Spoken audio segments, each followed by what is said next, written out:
Olá, meus amigos. Meu nome é Dr. Eduardo Miranda, sou médico urologista e andrologista, especialista em saúde sexual masculina e eu vou te ajudar a parar de falhar na hora H. Então aproveita, já deixa seu like, se inscreve aqui no canal, que nas próximas semanas eu vou ficar gravando vídeos que vão te ensinar a melhorar o seu desejo sexual, melhorar as suas ereções e melhorar a sua capacidade de durar mais na cama. Então não fiquei parado, já deixa seu like, se inscreve aqui no canal e ativa as notificações para que você possa ficar sempre a par dos conteúdos mais novos aqui do meu canal, em que eu estarei a todo dia, a todo momento, selecionando o melhor conteúdo de melhor qualidade para poder te ajudar a superar suas dificuldades. Então vamos lá. Hoje eu vou te falar um pouquinho sobre o que é libido, como que ela funciona no nosso corpo e na nossa mente, e como às vezes quando ela está baixa, isso pode afetar a sua vida sexual e a sua qualidade de vida geral como um todo. É muito importante que você assista esse vídeo até o fim, para que você também entenda as 7 principais causas de baixa libido no dia a dia que o homem pode sofrer na atualidade, tá certo? Então, primeiro eu queria começar explicando o que é libido. Libido hoje em dia é entendida como um sinônimo de desejo sexual. Mas, na verdade, libido tem um conceito um pouco mais amplo. Pode ser vista como a energia vital do sujeito. Energia, né, para superar as dificuldades, aquela nossa raça que dá no dia a dia para matar um leão, para crescer na vida, para fazer negócios. E, de certa forma, sempre se achou que o desejo sexual, a sexualidade do homem sempre fosse um dos principais motivacionais. Até mesmo Freud, que era um dos grandes filósofos que falava muito da essência da sexualidade humana, ele falava que a libido é geralmente motivada por questões sexuais. E hoje em dia, praticamente se entende libido como um sinônimo da palavra desejo sexual, apesar de eu ter explicado para vocês aqui que é muito mais amplo. Além disso, já foi tentado contextualizar a libido, tentar descrever o seu funcionamento no nosso cérebro, mas a grande verdade é que há uma complexidade muito grande. Libido é extremamente subjetivo, né? Como quantificar, como classificar, né? Existe uma dificuldade muito grande, até mesmo no seu funcionamento. Uma das teorias que eu mais gosto é sobre a questão do equilíbrio de neurotransmissores do nosso cérebro. Como os sistemas neuronais envolvidos são muito complexos, o que a gente costuma levar em consideração no consultório, na prática clínica, é o equilíbrio entre as forças pró-libido e as forças contra o libido. Então existe uma série de situações, uma série de substâncias que favorecem o desenvolvimento do desejo sexual. Uma dessas substâncias, que é amplamente conhecida, é a testosterona, que é um hormônio, mas a gente sabe que ele é um grande estimulador do sistema nervoso central nesse quesito. Outra substância seria hormônios tiroidianos, o próprio hormônio da oxitocina, que nas mulheres, durante o parto, é um hormônio que leva à propulsão do leite para que a mãe possa amamentar o seu filho. Mas no homem e até na mulher de forma central, no sistema nervoso central, ela funciona como um estimulador do desejo. Por outro lado, existem substâncias e situações que são freios, controladores e que acabam abaixando o desejo sexual. Um deles é a serotonina, que é, na verdade, um neurotransmissor muito importante para o bem-estar, mas de forma paradoxal ela acaba freando o desejo sexual. Outra é a prolactina, também um hormônio que é muito utilizado, né, nas mulheres para gerar a produção de leite na glândula mamária, mas no homem e na mulher também, quando ele está muito alto, ele tem um efeito bloqueador, uma vez que ele é um dos principais antagonistas da dopamina. Dopamina também é um hormônio que estimula, e a prolactina, que é o seu antagonista direto, ele acaba bloqueando. E por fim, talvez o mais importante de todos os bloqueadores é a noradrenalina, ou até mesmo a adrenalina, que são hormônios similares. Então a adrenalina é aquele hormônio que você libera quando está muito nervoso, estressado e cansado. De certa forma, ele é também um dos bloqueadores do desejo sexual. Existem também muitas teorias sobre diferentes tipos de desejo sexual, tipos de libido. Eu gosto de uma definição que separa entre o desejo espontâneo e o desejo reativo, ou desejo circular, ou também chamado de desejo intelectual. O desejo dito espontâneo é aquela vontade louca que você tem de ter uma atividade sexual. Isso muitas vezes é visto como uma questão de saúde, né? Que para você ter um bom desejo sexual, você precisa que o seu corpo esteja saudável, a sua mente esteja sã, você esteja, de certa forma, num ambiente confortável e de segurança. Falando isso do ponto de vista antropológico. Então, a função sexual, ela é, de certa forma, um instinto que a nossa espécie tem de perpetuação da espécie, geração de descendentes. Se você está num ambiente de guerra, em que tem muita adrenalina, muito fome, desnutrição, preocupações, então o seu corpo ele sempre prioriza a sobrevivência, a subsistência. Então, nesse sentido, há um aumento da adrenalina e das substâncias que dão aquela sua capacidade de lutar ou de fugir. E nesse cenário, a parte sexual ela fica um pouco suprimida. Então veja que há uma grande gama e uma ampla discussão de como que funciona a libido. Existem esses fatores pró e contra o libido. E existem também situações especiais em que a sua libido ela fica, de certa forma, bloqueada para que você possa cuidar da sua saúde, né, de certa forma, para preservar a espécie. Isso é tudo muito conceitual, mas é uma maneira da gente entender uma questão que é muito complexa. Então a gente sabe que, como ela é uma coisa complexa, ela oscila ao longo do tempo. Então, em épocas melhores da sua vida, em que sua saúde está boa, a condição financeira está boa, não tem muito estresse, tem muita pressão no trabalho, há uma tendência, um favorecimento para que o seu desejo ele melhore. Por outro lado, em épocas mais difíceis, pode certamente haver uma piora. Agora, muitas pessoas me procuram querendo saber, cara, quando que essa minha queda de desejo é uma coisa pontual e vai passar, e quando virou um problema médio? Então, também existe um limite tênue nessa definição, e eu diria que a gente tem que levar, né, tentar estabelecer dois grandes princípios para entender quando a queda da libido virou uma doença. E aí os dois principais quesitos são a persistência, então geralmente duração de queda da libido acima de 6 meses costuma acender um sinal, um red flag, uma lanterna, uma luz de que pode haver um problema. E a outra questão é a questão do incômodo. Quando a alteração é leve e você consegue se manter, muitas pessoas não se incomodam, apesar da libido estar levemente diminuída. Então isso costuma ser alterações mais normais à própria fisiologia masculina. Agora, quando baixou a um nível que está gerando incômodo, seja do homem, seja da sua parceira, da sua parceria, isso também acena um alerta para que possa haver um problema. Então, as disfunções de queda do desejo, elas pressupõem que haja uma persistência e um grau de incômodo pessoal ou interpessoal. Então, quando procurar um médico? Eu diria que quando esse problema ele ficou persistente, acima de 6 meses, ou quando ele está trazendo muito incômodo. Que aí a gente consegue tentar buscar a causa raiz, tentar evitar que isso aí, de certa forma, avance e se torne um problema de resolução cada vez mais difícil. Inclusive, eu podia dizer que a queda da libido é isoladamente a principal causa de procura por atendimento da minha especialidade no meu consultório. Haja vista que hoje é extremamente comum as pessoas terem essa queixa, não só porque é uma queixa real, em que a pessoa realmente constata que há uma diminuição, ou muitas vezes uma queda relativa, né? As pessoas não sabem qual é o desejo sexual normal. Com o avanço das mídias sociais e com o aumento da exposição da sexualidade, as pessoas hoje em dia acham que é o normal que a pessoa tenha um libido sempre muito alta. E muitas vezes quando a pessoa falha em atender aquele script, aquele modelo previsto pela sociedade, ela se sente incomodada e muitas vezes não chega a ser um problema. E daí eu acho que só uma avaliação médica para realmente dizer se aquilo é normal ou está anormal para você naquele momento.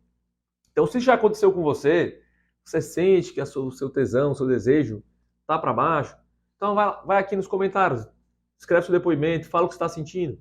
Eu vou ler um por um desses comentários e tentar responder da melhor da minha capacidade para tentar ajudar vocês a guiar nesse processo. Eu até, antes de entrar aqui nas principais causas da baixa libido, queria contar uma história. Como eu falei, vejo todo dia no consultório. E uma história me chamou a atenção recentemente, há mais ou menos um mês. Um paciente de 35 anos, inclusive ele era médico, estava com a queixa de baixa libido nos últimos 6 meses ou mais, um pouco a mais. E aí, como bom médico, ele fez uma ampla investigação, fez vários exames e ele vinha acompanhando o seu exame de testosterona. Então, as pessoas pensam que baixa libido é igual a sinônimo de baixa testosterona. A testosterona dele vinha baixa, mas no limite oscilando. Ele até já tinha tentado tomar testosterona, mas não houve uma melhora a contento. E na minha investigação ampla, eu acabei encontrando o exame de prolactina alterado.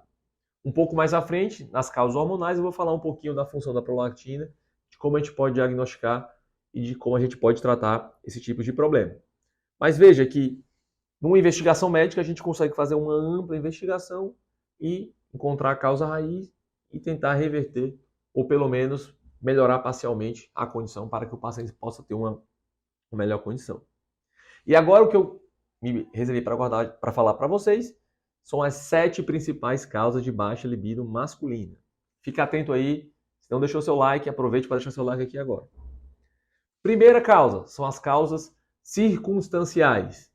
Então o sujeito está com dívidas, problemas na família, estresse no trabalho e não está conseguindo lidar com essa situação e ele acaba percebendo que seu desejo sexual, sua estamina, seu tesão não é mais o mesmo. Então as causas circunstanciais são extremamente comuns e geralmente elas estão associadas a um aumento da adrenalina, como eu falei.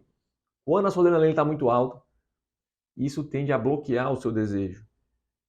E, como toda disfunção, se você não cuidar, ela vai cada vez piorando. Então, às vezes, você está com problema de dívidas, e aí você faz um empréstimo para pagar a dívida, e a dívida vai aumentando cada vez mais. Então, se a sua adrenalina ela for subindo, seu desejo ele vai caindo progressivamente. Então, o ideal nessas horas é que você faça uma ampla investigação, se não tem algum outro problema, mas frente às causas circunstanciais, que são altamente prevalentes, você precisa resolver o problema circunstancial para que ele não cresça em dimensão.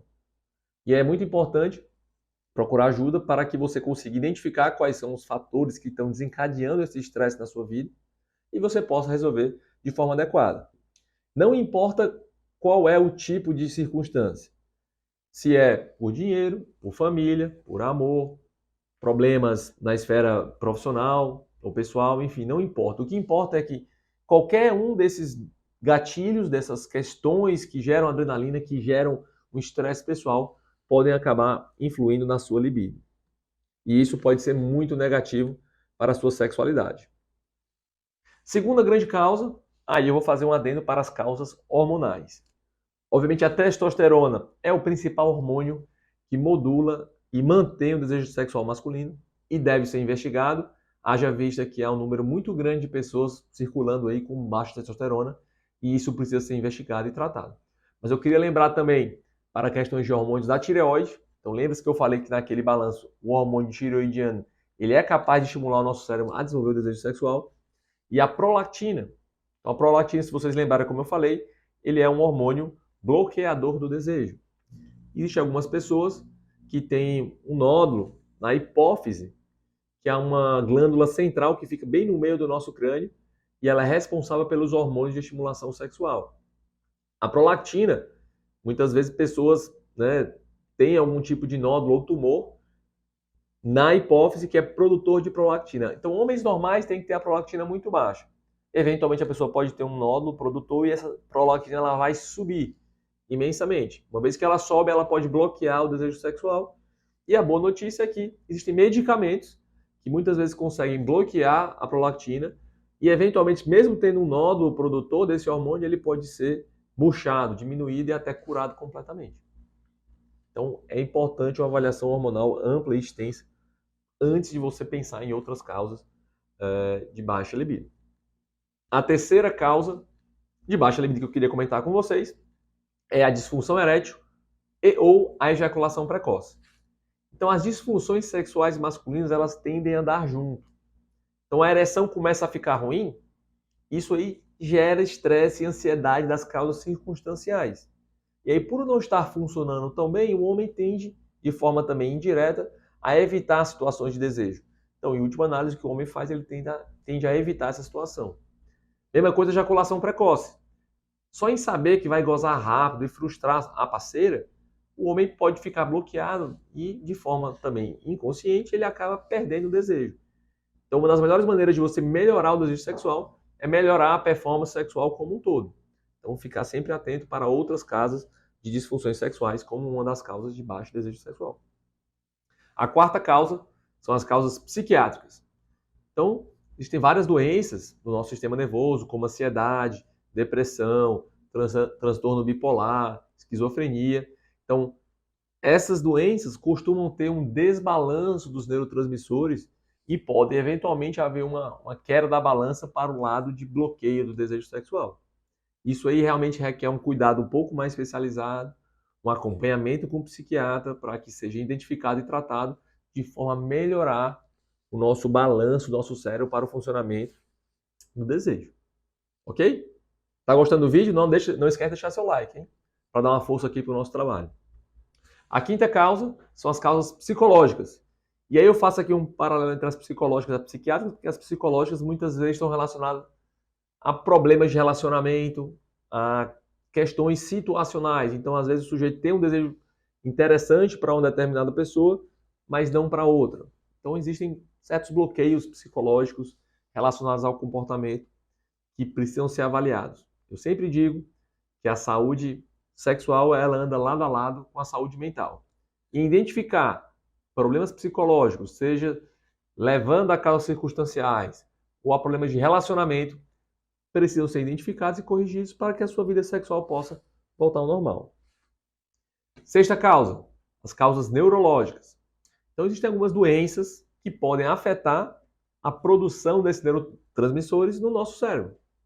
Aí eu diria algumas doenças neurológicas como AVC, tumores cerebrais, doenças inflamatórias como a esclerose múltipla. Então, tudo isso aí pode nos levar a crer que há um problema de perda de desejo sexual. Então, se você, muitas vezes, tem desejo sexual baixo, também chamado de hipoativo, e tem algum sintoma neurológico, como alteração de formigamento nas mãos, perda das forças, perda de equilíbrio, isso precisa ser investigado, porque pode estar por trás de uma doença neurológica que precisa de um tratamento específico. Sétima e última causa que eu queria falar para vocês são medicamentos, drogas e anabolizantes. Pelos mesmos motivos, os medicamentos, sobretudo os medicamentos que trabalham nesses neurotransmissores, são drogas antipsicóticas, são drogas antidepressivas, elas podem afetar esse funcionamento.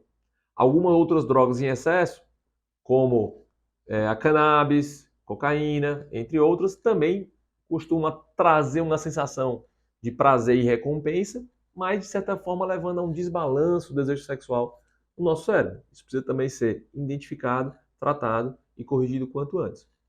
Os anabolizantes, por sua vez, funcionam através de um aumento do hormônio da testosterona. Só que esse hormônio muitas vezes é feito em picos, de forma muito acelerada, então de uma certa forma há um aumento rápido do desejo sexual, porém a queda que se dá depois leva a um crash, a uma piora muito aguda do desejo, e para quem tem uma predisposição, pode ser muito difícil haver uma recuperação. Isso também tem jeito, tem cura, é muito importante que seja feita uma avaliação completa para que os pacientes, quem está passando por isso, tenham um apoio médico para recuperar o quanto antes, o mais rápido possível, do seu desejo de sempre. Então, recapitulando, a gente falou das 7 principais causas de baixa libido, a dizer, causas circunstanciais, causas hormonais, disfunções heterossexuais, como a disfunção erétil e a ejaculação precoce, causas psiquiátricas, causas psicológicas, causas neurológicas e medicamentos, drogas e anabolizantes. Alguma dessas condições está te afetando? Não fique calado aí, não fique parado. Escreve aqui para mim, nos comentários, o que você está sentindo, o que você está passando, o que você acha que é o seu problema, que eu vou te responder assim que possível. Então, gostou desse vídeo? Gente, eu queria fazer aqui um desafio para vocês. Se a gente chegar em 100 likes, eu vou fazer uma live exclusiva com vocês. Vocês e eu aqui, frente a frente, ao vivo, e eu vou responder a pergunta de cada um dos participantes. Pois não fique aí parado, não deixe de se inscrever no meu canal, ative as notificações e em breve você está recebendo conteúdo exclusivo e de alta qualidade. Eu sou o Dr. Eduardo Miranda e eu vou te ajudar a parar de falhar na hora H. Me siga também no Instagram, no meu novo perfil, que é O Médico dos Homens, e lá eu abro uma caixinha de perguntas todo dia, pela manhã, e você vai poder fazer sua pergunta e eu vou te responder diretamente no intuito de te ajudar a resolver o seu problema. Todo dia também teremos post com conteúdo exclusivo. Então, te espero nas minhas redes, você é meu convidado. É um grande prazer ter você por aqui e até o próximo vídeo.